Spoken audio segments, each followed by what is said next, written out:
ఇవాళ తెలంగాణ కేబినెట్ సమావేశం కానుంది. సీఎం రేవంత్ అధ్యక్షతన సమావేశం కానున్న కేబినెట్ పలు కీలక అంశాలపై చర్చించనున్నట్టు తెలుస్తోంది. పునర్విభజన అనంతరం ఆంధ్రప్రదేశ్ నుంచి రావాల్సిన ఆస్తులు, పెండింగ్ అంశాలపై కేబినెట్లో నేతలు చర్చించనున్నారు. అంతేకాకుండా ఆగస్టు 15 లోపు రైతులకు 2 లక్షల రుణమాఫీ చేసేందుకు నిధుల సమీకరణపై కూడా చర్చించనున్నట్టు సమాచారం.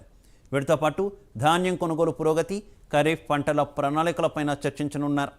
రాష్ట్ర ఆదాయం పెంచుకునే దిశగా వనరుల సమీకరణ, ఆదాయం పెంపు, ప్రత్యామ్నాయాలపై కేబినెట్ చర్చించనుంది. ఇక కేబినెట్ భేటీకి సంబంధించి మరింత సమాచారం మా కరెస్పాండెంట్ నాగేంద్ర ఫోన్ లైన్ ద్వారా అందిస్తారు. నాగేంద్ర. Thank you Shiva. ఈరోజు సాయంత్రం సచివాలయం కేంద్రంగా కేబినెట్ సమావేశం జరగబోతుంది.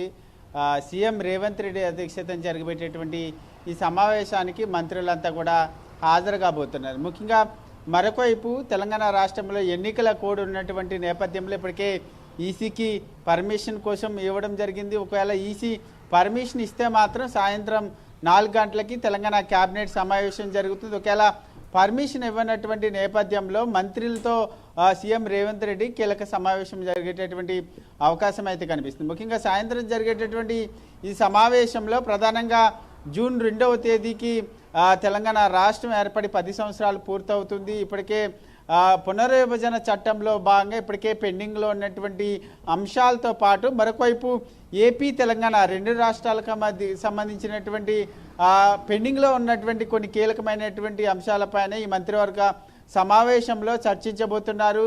దాంతోపాటు మరొకవైపు ప్రధానంగా తెలంగాణ రాష్ట్రంలో ముందు నుంచి కూడా ఎన్నికల ప్రచారంలో ఆగస్టు 15 లోపు రుణమాఫీ చేసి తీరుతామంటూ కూడా సీఎం రేవంత్ రెడ్డి హామీ ఇవ్వడం జరిగింది. దానికి సంబంధించి ఇప్పటికే అధికారులందరితో కూడా 15 లోపు ఎట్టి పరిస్థితుల్లో కూడా రుణమాఫీ చేసి తీరాలి, దానికి సంబంధించినటువంటి అన్ని కార్యక్రమాలను కూడా సిద్ధం చేయాలంటూ కూడా ఇప్పటికే ఆదేశాలు జారీ చేసినటువంటి నేపథ్యంలో ప్రస్తుతం రుణమాఫీకి సంబంధించినటువంటి నిధుల సమీకరణ పైన కూడా ఈ మంత్రివర్గ సమావేశంలో ప్రధానంగా చర్చించబోతున్నారు. దీంతో పాటు మరొకవైపు ధాన్యం కొనుగోలు, అదేవిధంగా వచ్చేటటువంటి ఖరీఫ్కి సంబంధించినటువంటి పంటలకు సంబంధించి ప్రణాళిక పైన కూడా ప్రధానంగా చర్చించబోతున్నారు. దీంతో పాటు మరొకవైపు మరికాసేపట్లో అంటే మధ్యాహ్నం 2 గంటల తర్వాత మేడిగడ్డకు సంబంధించినటువంటి ఇరిగేషన్ శాఖకు సంబంధించి సీఎం రేవంత్ రెడ్డి సమీక్ష సమావేశం నిర్వహించబోతున్నారు.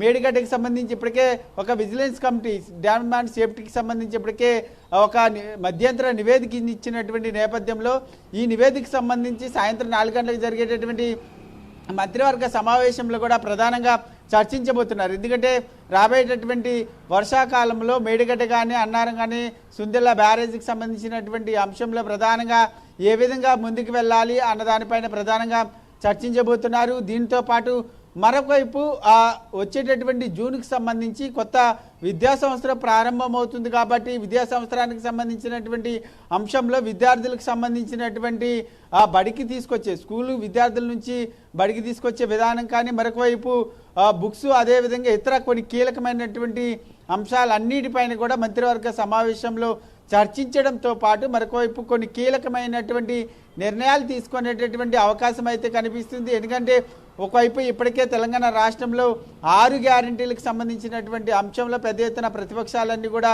మండిపడుతున్నాయి. ప్రధానంగా 6 గ్యారంటీల్లో 13 అంశాలు ప్రధానంగా అమలు చేయాలి, కానీ 4 గ్యారంటీలను మాత్రమే అమలు చేస్తూ పూర్తిగా 6 గ్యారంటీలను అమలు చేస్తున్నామనేటటువంటి అంశాన్ని ప్రజల్లోకి తీసుకెళ్తున్నారు. పూర్తి స్థాయిలో 13 అంశాలను కూడా అమలు చేయాలి ప్రభుత్వం అంటూ కూడా ప్రతిపక్షాలు చెప్తున్నటువంటి నేపథ్యంలో ఈ 6 గ్యారంటీలకు సంబంధించినటువంటి అంశాలపైన కూడా ప్రధానంగా ఒక నిర్ణయం తీసుకునేటటువంటి అవకాశం ఉంది. ప్రధానంగా రేషన్ కార్డులకు సంబంధించినటువంటి అంశం కానీ, మరొకవైపు ఇందిరా మహిళలకు సంబంధించినటువంటి అంశంపైన కూడా ప్రధానంగా చర్చించడంతో పాటు ప్రస్తుతం ఇప్పటివరకు చెప్పినటువంటి ఈ కీలకమైనటువంటి అంశాలపైన మంత్రివర్గంలో చర్చించి కొన్ని కీలక నిర్ణయాలు తీసుకునేటటువంటి అవకాశం అయితే కనిపిస్తుందని చెప్పాలి శివ.